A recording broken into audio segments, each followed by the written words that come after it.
Hello friends, welcome back to my channel Sparkling Stars. आज आपण एक थंडाई रेसिपी बघणार आहोत। खूप छान होते ही, पानापासून बनते, याला पान शॉट असंही म्हणतात।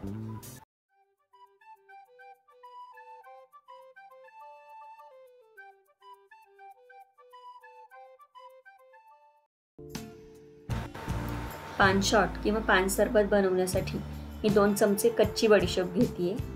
एका बाउल मध्ये घेतली ही बडीशोप मी, आणि याच्यात मी गरम पाणी घालते आणि 15 ते 20 मिनिटं याला भिजू द्यायचे। तुमच्याकडे जास्त वेळ असेल तर तुम्ही थंड पाण्यात 2-3 तास भिजवलं तरी चालेल।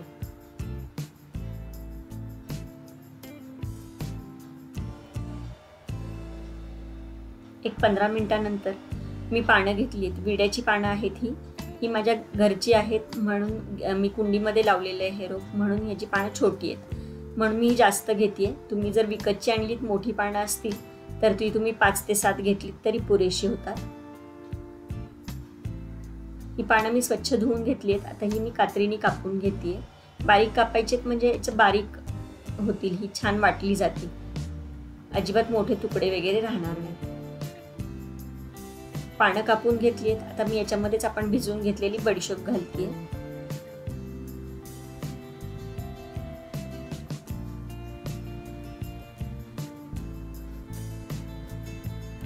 याच्यासाठी मी पाव बाउल गुलकंद वापरतेय।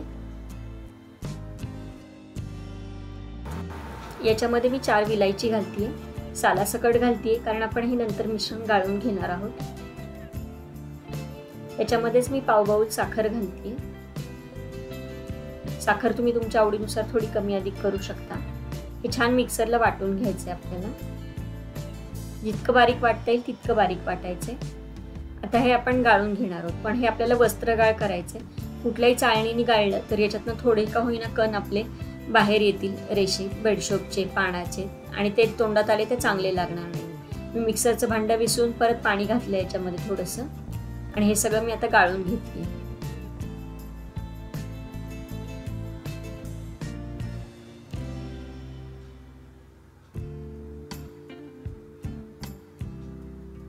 जो राहिलेला चोथा आहे तो मी परत मिक्सरच्या भांड्यात घालतेय आणि त्याच्यामध्ये थोडंसं पाणी घालून अजून एकदा ह्याला वाटून घेणार आहे मी, आणि ते पुन्हा गाळून घ्यायचंय आपण।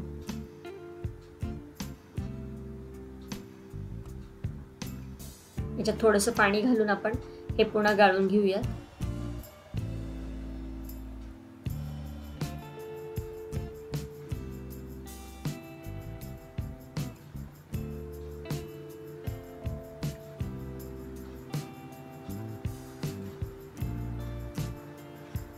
आपलं मिश्रण तयार आहे, पण हे थोडंसं फेंट होईल जर आपण याच्यात दूध घातलं तर, म्हणून मी याच्यात थोडासा फूड कलर वापरते। फूड कलर वापरणं एकदम ऑप्शनल आहे। माझ्याकडे ग्रीन जेल कलर आहे म्हणून मी वापरते। तुमच्याकडे जो कुठला फूड कलर असेल ग्रीन कलरचा तो तुम्ही वापरू शकता, पण जर तुमची इच्छा नसेल तर नाही वापरला तरी काहीच हरकत नाही। आता मस्त ग्रीन कलर आलाय आपल्या सिरपला। हे सिरप तुम्ही एका काचेच्या बॉटलमध्ये ठेवून भरून फ्रीजमध्ये ठेवून तुम्ही 4 ते 5 दिवस वापरू शकता, छान टिकतं हे, आणि हवं तेव्हा तुम्हाला सरबत करून पिऊ शकता याचं। याच्यापासून सरबत कसं बनवायचं ते बघूयात आपण। एक ग्लास घेतलाय मी काचेचा, 1/3 ग्लास मी सिरप घेतले हे आपण बनवलेलं आता, आणि गरम करून थंड केलेलं दूध मी घेतेय 3/4 ग्लास। छान मिक्स करायचे हे आणि थंड थंड सर्व करायचे। होळीला पण तुम्ही बनवू शकता, किंवा कधी उन्हाचं पण तुम्हाला जर वाटत असेल थंड काही घ्यावंसं तर हे सरबत तुम्ही नक्की ट्राय करून बघा, खूप छान होतं हे। गार्निशिंग साठी मी गुलाबाच्या पाकळ्या घातल्या त्याच्यामध्ये। मस्त थंड थंड हे सरबत बनवून पिऊन बघा, नक्की आवडेल तुम्हाला। तुम्हाला जर माझे व्हिडिओज आवडत असतील तर व्हिडिओला लाईक, शेअर, कमेंट करा, चॅनलला सबस्क्राईब करा। पुन्हा भेटूयात अशा छानशा रेसिपी सोबत। तोपर्यंत बी सेफ, कीप स्पार्कलिंग।